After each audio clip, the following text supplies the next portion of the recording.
Welcome to the video, Triple Nipple Nick. Today we're going to be talking about the fundamental differences between an industrial chemical approach to agriculture and an ecological approach.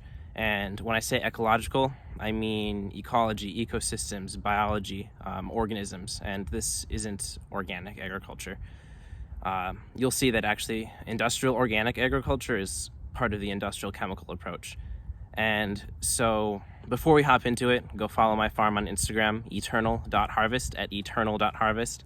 That's kind of the context to everything, as I'm going to be talking about farming and everything because I'm a farmer. And I want to help people understand the kind of farming I'm doing and why my produce isn't organic, why it's beyond organic, it's ecological. So we're going to be looking at this through the perspective of ecological niches. One ecological niche, one thing that is done in ecosystems is pest management. Pests are, let's say, insects that eat plants, and in any ecosystem that's going to be happening. And in nature, these pests are in balance. They have predators. Their food isn't abundant. If you have a field of corn, let's say, like you do in industrial agriculture, the food is abundant. You're not going to have that in nature. And so, of course, the pest is going to explode in population. And so what's the industrial approach to pest management? Chemicals. It always is chemicals. We're going to use a pesticide. This isn't going to bring ecological balance to the situation. This isn't going to actually produce any real long-term solution to the pest problem. Actually, pesticide use, every time you do it, makes it so that you need to do it again. After the pesticide wears off, the pest comes back, and because the pest hasn't been there for a period of time, all the predators of that pest have died. And so when the pest comes back, it often comes back stronger. Their food is abundant, the population explodes, and then you need to use the pesticide again. So, pest management. The industrial approach is to use a pesticide, which is bad for your health, bad for the health of the plant, bad for the ecosystem, bad for the environment. What's the ecological approach? Well, I kind of already explained it to you. In an ecosystem, in a natural ecosystem, that pest population is going to be in balance. So, you're not going to need a pesticide to control a population that's already in balance because of its predators. And so in ecological agriculture, what do? We often plant a lot of flowers, believe it or not, because a lot of these predators of pests are things like parasitic wasps, larger insects that eat these smaller insects. And in order for them to keep that pest in balance, the population of that pest in balance, they need to have habitat, they need to have nectar, they need to have food. And then if the pest is there, their population will grow to the level where it can manage the pests. And then you get a few bug bites on your crop. You never have to use a pesticide. You have a long-term ecological balance, and your ecosystem is healthier, your food is healthier, and the environment is healthier.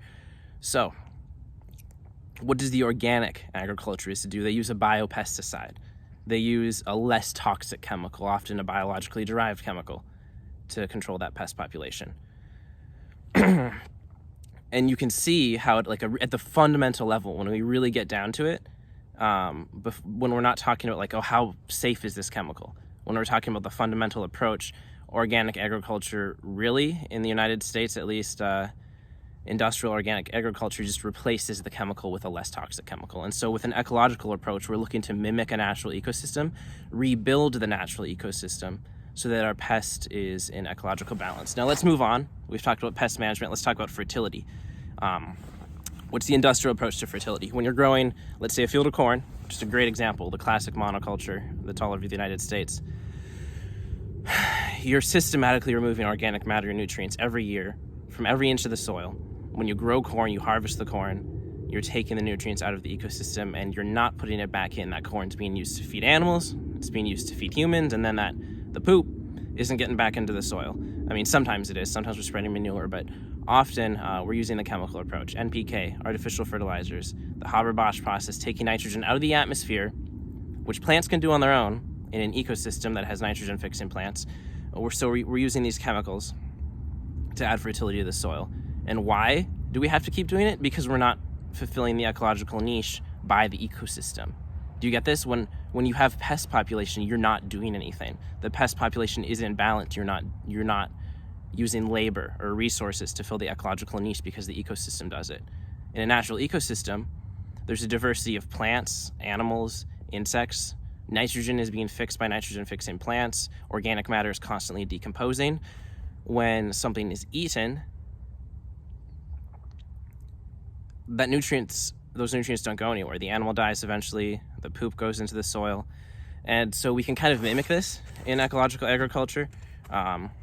We have to add compost to some degree if we're going to be selling produce, but it's nothing like when you have a field of corn and you're removing everything. And so kind of a lot of ways to do this. Cover crops. You're adding organic matter, nitrogen, nutrients. You're taking a break from just pumping out crops from the soil to actually use a crop to build fertility. And you don't need chemicals to build fertility. Plants will do it for you. So dynamic accumulators, these plants like comfrey, which have deep taproots. Pretty much every nutrient can be created by soil microbiology, except for minerals. And if you have a plant with deep taproots, it's going to get down to those deep down rocks, bring up those minerals, and then the rest of the soil microbiology will create their other nutrients with those minerals, make them bioavailable. And so, of course, you're going to have to use some amount of compost if you're going to be removing produce to sell it, but it's nothing like in industrial agriculture. So you can build healthy soil. You want to constantly keep it covered, maximize photosynthesis, which is where nutrients come from, and disturb the soil as little as possible so you can build a healthy soil. Healthy soil will supply all your nutrients, basically, if it's biologically active, instead of having to add macronutrients through chemicals. Let's move on to weeds. Now, think in your head, how is industrial agriculture going to handle weeds? Chemicals. Is it a long-term approach? No, it needs to be reapplied. Herbicides, atrazine, glyphosate.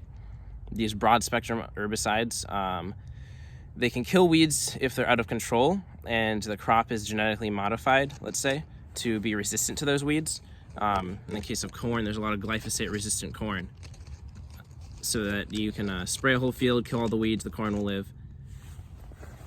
What could an ecosystem do to control weeds? Doesn't make sense. How could an ecosystem control weeds? Well, what are weeds? Weeds are plants that grow in disturbed soil to help build organic matter, restore the soil, keep it covered, keep the soil active. In nature, weeds are the first step of ecological succession to restore disturbed soil into a complete ecosystem. So maybe we shouldn't have extremely disturbed soil if we don't want weeds to take over. If we're growing garden crops, which are pretty early in ecological succession, weeds will grow there as well. But we can take care of those weeds ahead of time through tarping the soil, taking care of them with chickens. There's lots of ways to get rid of weeds before they become a problem. Whereas in industrial agriculture, weeds are just part of the process because you're constantly disturbing the soil, and then you're throwing in a bunch of nutrients. The ecosystem wants to protect itself, so it grows plants that create lots of organic matter fast. That's what weeds are. They grow fast. They build lots of organic matter. So yeah, that kind of explains it. Now we're going to move on to diseases, plant and animal diseases. So the industrial approach, of course, you're going to need to keep using chemicals. You're going to use fungicides. You're going to use drugs for your animals. And you're kind of going to be favoring a sterile environment. The industrial approach is going to take a disease as a bad thing, kind of not take a very holistic approach, isolate the disease, and let's just apply these chemicals to constantly kill the disease. Whereas in an ecological approach, we're working on building healthy ecosystems where the plants, the animals are resistant to diseases. And drug use is rarely needed in animals if they live outdoors. They're rotationally grazed. They're moving from pasture to pasture. They're eating a natural diet.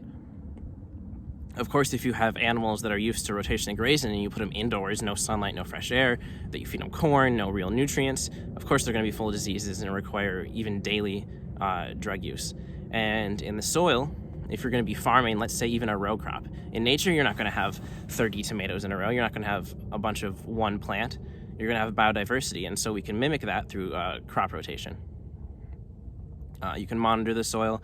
You can move different crops through there.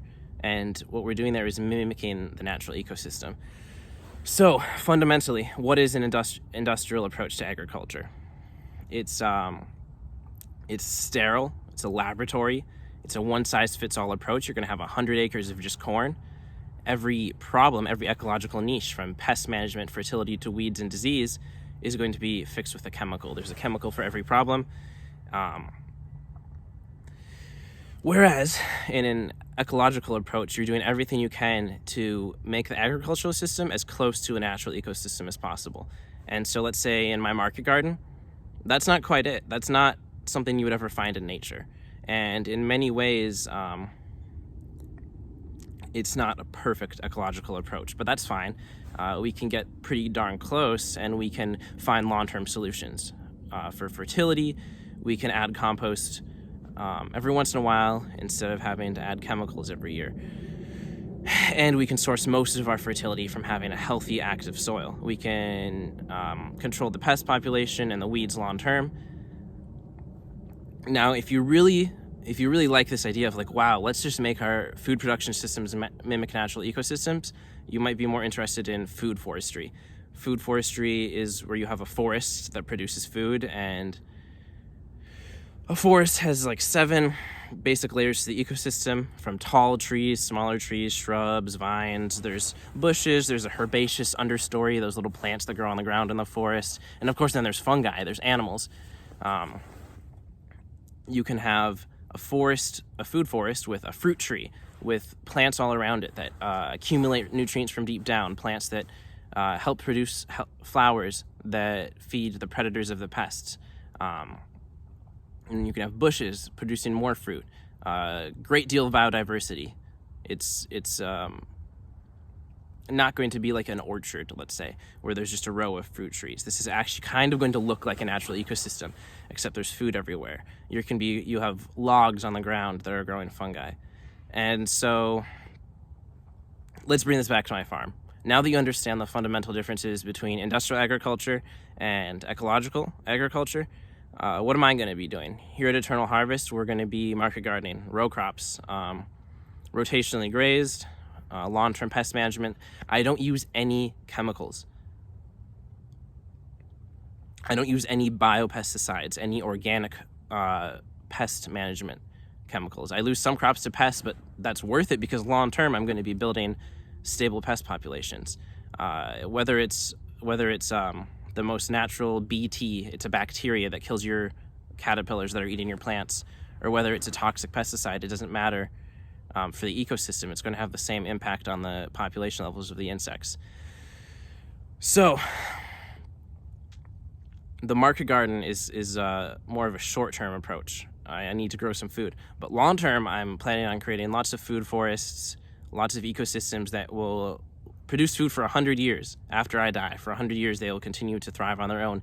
Because every ecological niche is being filled by the system, you don't need to go in there. Whereas with a market garden, it's very involved. You let it go for a year and there's no food growing. So next time someone gives you some organic food, and if you say that this ecological food is way different than organic food, now you know why. And when you have a healthy ecosystem with healthy soil, the nutrient levels, the actual healthfulness of the food you're eating is completely different. In organic agriculture, like I don't like that stuff from the grocery store. Just like an organic bell pepper, I wouldn't trust it. You don't want that. You want my bell peppers. So if you have any questions, let me know. Leave a comment down below just for the algorithm. If you got it this far in the video, then please leave a comment, like, subscribe, help me out here. It's going to help my farm if you help me build an online presence. Any questions, any future video ideas? What else do you want to know about ecological farming? Triple Nipple Nick, thanks for watching.